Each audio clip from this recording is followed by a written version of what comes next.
Voilà. Et à ce moment-là, comme ils mettent de côté toute la partie singulière du service, tous les enjeux d'accessibilité au service, ben, il n'y a pas de coopération, il n'y a pas de coopération avec le bénéficiaire et il n'y a pas de question territoriale.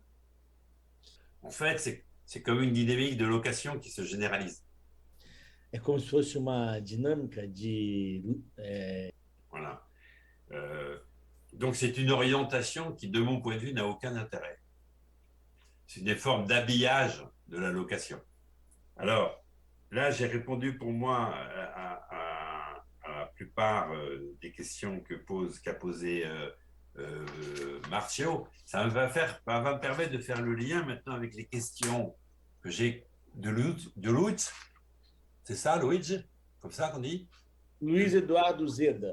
Voilà, voilà, Zeda. de Luis Eduardo. Moi, ce que j'ai compris des questions de Luis Eduardo, c'était qu'il posait le problème entre coopération, marché et monopole.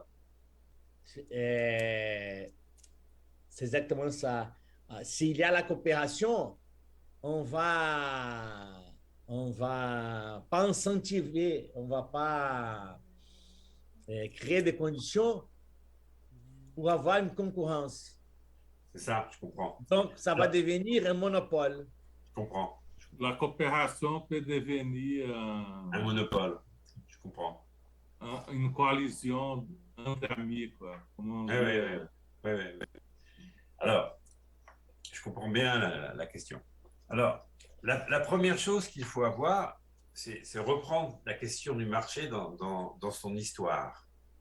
C'est-à-dire que lorsque le marché va se généraliser avec le capitalisme au XIXe siècle, le marché, il apparaît à la fois comme un sentiment de liberté, un sentiment de liberté, et il faut essayer de comprendre pourquoi. Bon. Et il faut essayer de comprendre pourquoi ce mouvement dit de liberté, de choix, que souligne Luigi, pourquoi aujourd'hui, en fait, il a disparu. Alors, il y a en fait dans le marché deux dimensions. Voilà. Alors, dans le marché, il faut comprendre que quand ça s'installe, ça va sortir des relations de domination liées au régime féodaux. Hein. Le développement du capitalisme et le développement des logiques de marché, elle va s'opposer aux logiques féodales de l'ancien régime. Bon. Le marché, il va avoir deux dimensions. Il va avoir une première dimension qui est une dimension de mise en relation des acteurs. Les gens se rencontrent, ils discutent, ils échangent des informations, à la fois sur la qualité des biens, ils échangent des informations sur la dépense possible à travers les prix. C'est un lieu d'échange. D'ailleurs, autrefois, les gens se déplacent sur le marché du village et on rencontre les autres. Donc le marché, c'est un lieu social de rencontre des autres et de discussion, d'information entre ceux qui ont quelque chose à offrir et d'autres qui sont en logique de demande. C'est un moment social. On est content d'aller au marché, on va rencontrer les autres.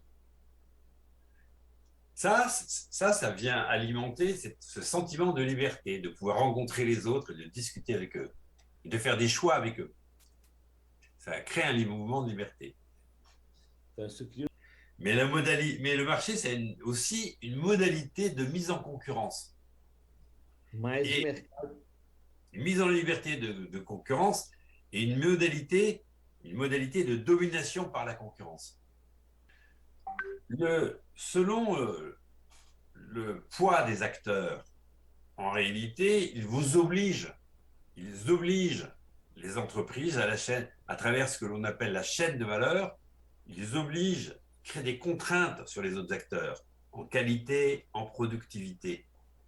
Et donc, selon la place des acteurs dans la chaîne de valeur, et selon le poids, le volume de ces acteurs, ils ont une capacité de domination où ils sont dominés. Haute possibilité, ils sont dominés. Les lieux où est produit la valeur et les lieux où est accaparée la valeur monétaire, c'est-à-dire les lieux où sont produits la valeur d'usage. Et les lieux où on accapare la valeur monétaire, ce ne sont pas les mêmes. La concurrence entre le 19e siècle et aujourd'hui, elle s'est complètement transformée A à concorrência travers la globalisation et la notion de chaîne de valeur.